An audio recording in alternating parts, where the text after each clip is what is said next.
Hi, this is Neil Friedman from Thin Air Wellness, and I really want to do a quick presentation just to sort of talk about and overcome or cover off some of the myths around DNA testing and how we at Thin Air use this information to produce your unique nutrition and training plan designed around your lifestyle and your desired outcomes, but taking into consideration your genetics as well. So as I said, I just want to overcome some myths, maybe answer a few questions, and tell you a little bit about what we do.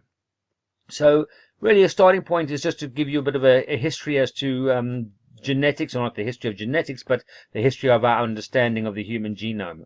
So in 2000, scientists mapped out for the first time a rough draft of the human genome, or our genetic code. In 2003, the National Human Genome Research Institute in the US announced that they had successfully completed the Human Genome Project. So at this point, we now had a map of ourselves, or in theory, the code for all human beings on Earth, the genetic code. So if we just have a look at really what that's all about and what we're talking about when we talk about genomes and genetics from a Thin Air perspective. So we can think of genes as a gene as a unit of information, or a set of instructions for making something. Right? In the case that we're referring to, rearranging our amino acids to produce specific proteins within the body. So let's just try and make an analogy here between what our DNA is doing and computer programming, applying a little bit of computer logic. So if you were to imagine that we were creating a computer program, really computer logic is based around the concept of if-then statements. So if something is true, then do something else, and if not, then do something completely different. So biology, in a very, very broad simplification, works in a similar way. So just imagine a situation where the instructions for our cells, our biological computer, if you will, reads something like, if receptor A is on and receptor B is off, then make a protein from gene A. Yep. So just really using computer logic.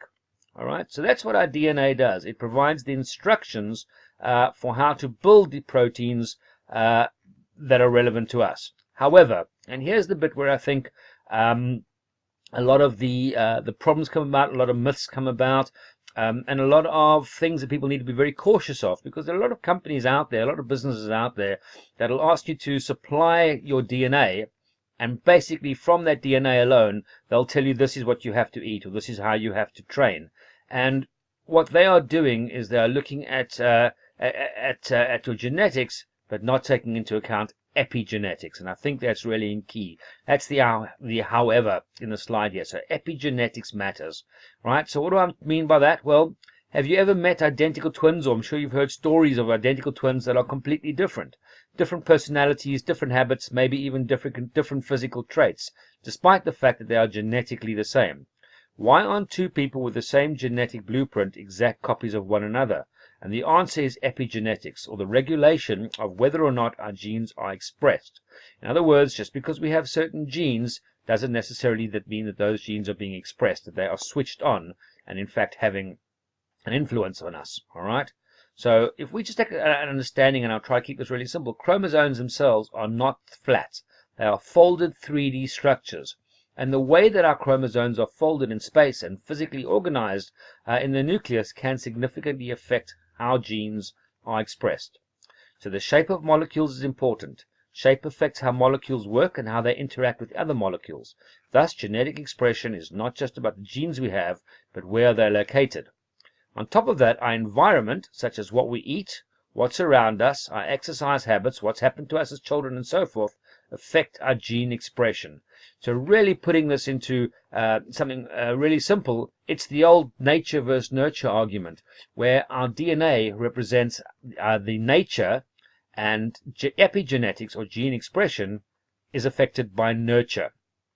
So it's our lifestyle over time and what we do that actually dictates whether our genes are switched on or not. So just because we have a gene that gives us the potential for something doesn't mean that we will have that, good or bad, whether that's an illness or whether that means that we can have huge biceps.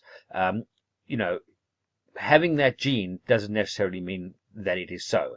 We have to switch that gene on through our lifestyle. So genetic expression depends more than just on genetic blueprint we received at conception. Many other factors can affect how and whether specific genes are expressed. So genetic information can tell us how we might change if we wanted to, and what the payoff for this change might be. So we use that at Thin Air as a guideline for putting a program together. So rather than just taking a DNA test and saying those are the facts, that's what you have to do based on your genes, we take a look at that at your genetic structure. We look at what your genes are telling us, your gene combinations and where they're placed, etc., and that gives us potential. We then put you through a 12-week program, constantly monitoring the adaptions and how that works in terms of the outcomes and the goals that you are looking for, and then we modify that program based on the real-world outcomes. So we understand what your potential might be, but that doesn't necessarily mean that just based on your genes, that's what you have to do.